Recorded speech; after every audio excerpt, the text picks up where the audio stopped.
There are hundreds of videos about mastering chains, mixing plugins, and production tricks and techniques. I've made a few of them myself. However, the underlying thread, the study that ties everything together, is psychoacoustics. Music wouldn't exist if we couldn't perceive melodies, if our brain didn't predict beats and rhythm, if we couldn't associate lyrics with particular emotions and meanings.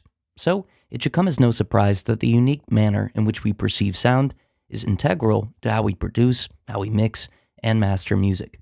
With that in mind, let's cover the most relevant psychoacoustic concepts to music production so that you can integrate them into your productions when you're done watching. So today's video is Psychoacoustics, the least talked about, most important part of music production, part 1. So let's start with localization. Localization is all about a sound source's placement. Is the sound coming from the left, the right, in front, behind, and so on? Humans are exceptionally and innately talented at sound localization. We rely on 4 primary factors to determine the placement of a sound source. These are amplitude, timing or relative delay between the ears, frequency, and lastly, the sound source's interaction with the environment. Now, amplitude-based localization is your basic panning.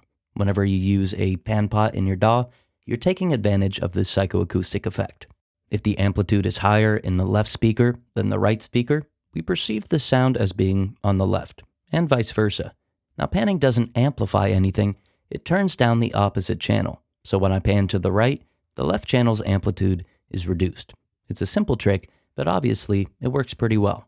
Now, the next major cue is the timing difference between the left and right ears. Whereas a DAW typically has built-in amplitude panning, this is something that you'll need to use a stereo delay to achieve. If the sound source is coming from the left, then it'll arrive at the right ear about 3 milliseconds later. Like amplitude, this gives us the impression that a sound is coming from the most immediate side. As you can imagine, both amplitude and delay panning can be combined to create a more realistic impression of the placement. Next comes the frequency. So say the sound source is on the left again. To reach the right ear, it needs to be bent around the head.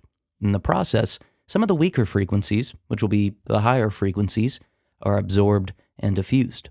So in this instance, the right ear will receive a signal with slightly attenuated highs. Now, since we're so good at locating a sound, even this super subtle change is enough to affect the perceived placement. It could be combined with amplitude and delay panning for a more realistic effect. However, even if I take a stereo signal and reduce the highs on either the left or the right channel, it'll still pan it. The combination of these 3 will make your panning more realistic than in most other mixes, but it's reverb that really ties everything together. If reverb occurs before any amplitude, delay, or frequency-based panning, it'll create the most realistic panning possible, since the sound interacts with the environment before it reaches our ears, not the other way around. Now, the minute variations and reflections give the sound a complex space to interact with. And just like with all other cues, humans are talented at estimating a space's size and shape and a sound source's placement within that space by hearing the sound alone. So let's take a listen to the first 3 effects enabled one by one. Notice that with each change, the placement becomes increasingly realistic. Then, I'll enable a reverb plugin to give the sound source an environment. Feel free to use all of these psychoacoustic methods for panning, or combine the ones that you enjoy the most or feel is most convenient.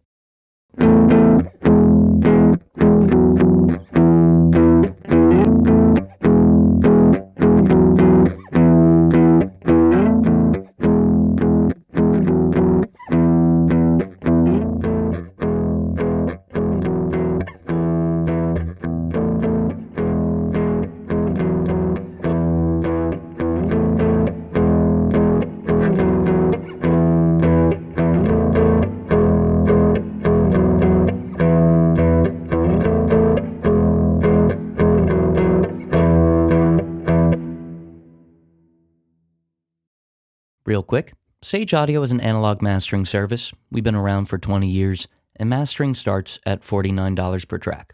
There's a link in the description and a longer ad at the end of the video if you want to learn more. Next up, let's cover auditory scene analysis. So you might have heard of the cocktail party effect. When multiple people are in a room having separate conversations, most of us can tune into one conversation, yet we have difficulty understanding multiple conversations at once. The study of this effect is called auditory scene analysis, and it has a big impact on mixing with intention. There are 5 main ways in which we group sound sources, and conversely, if we determine sound sources to be distinct. These include harmonic content, onset or when the sound begins, frequency co-modulation, or if the sound sources change frequency in a similar manner, amplitude co-modulation, or if the sound sources change amplitude in a similar manner, and lastly, sound location, which is everything that we covered in the first section of this video. Now, if multiple sound sources share these cues, we'll perceive them as belonging to the same source. Now, this is the concept behind doubling. For example, if I double a guitar or maybe a vocal, the 2 signals are different enough not to be identical or perfectly in phase with one another. However, they're similar enough in all of the aforementioned cues to be perceived as coming from the same source. Now, that's the obvious example, but I believe you could take any one of these cues and find ways to create cohesion or separation between instruments. So let's say I have 2 guitar parts playing the same melody but 1 octave apart. Now already, they'll probably be grouped together due to harmonic content, the onset, the frequency, and likely the amplitude co-modulation. So how could I differentiate the 2 performances? Well, at this point, the only way I can make them sound separate is by having distinct localization for each. If I kept these panned center, the listener, especially a casual music listener, will hear one instrument or group. If I use the methods discussed in the previous chapter, that is amplitude, delay, frequency, and environments, to create distinct localization cues for each part, it's a lot more likely a listener will perceive them as distinct sound sources. Now, the same thing could be done, but with innately distinct instruments. So say I have a vocal melody and a vocal countermelody. Let's say their harmonic content is more different than similar, and the same thing could be said about the frequency and amplitude modulation. Also, say the parts are recorded by 2 very different singers, each tracking in very different sounding environments. How could we make the listener group these 2 sound sources together when they differ so greatly? First off, compressing the vocal takes in a similar way would cause amplitude co-modulation. De-essing them would attenuate high-frequency transients, which would help alleviate onset differences. Additionally, if we were to apply EQ, we could cause their responses to sound more similar, although not perfectly. If we saturate both using identical saturation settings, this should help slightly, since their distinct melodies should also cause distinct harmonics. However, if the saturation is aggressive enough, this should cause a good deal of overlap. Lastly, we could send both to the same delay or reverb, as well as pan both to the same location. In the end, they won't sound as similar as a double of the same vocal, but we've greatly increased the likelihood that they'll be grouped.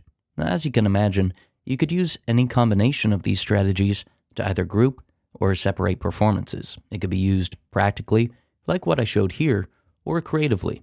The most important thing is to remember these 5 cues so that you can use them however you see fit.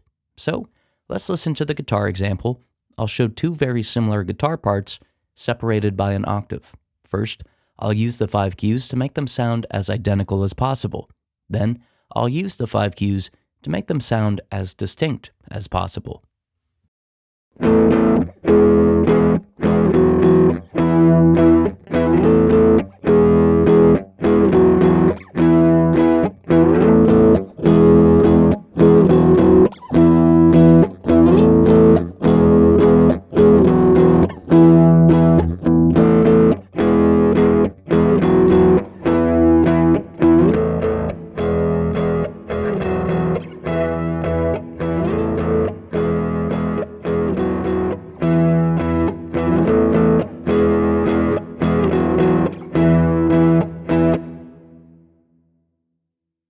Get professional analog mastering that accurately translates what you hear in your head. Seriously though, when people work with us, they get results. That's why major industry professionals like Keith Urban's producer Aaron Schurz works with us, Grammy award-winning AJ Castillo, Billboard #1 charted artist Megan Lindsay, Grammy award-winning artist Tulis, The Voice singer Cody Ballou, Grammy-nominated producer Tyler Kane, Warner Music artist Ricky Young, and the list goes on.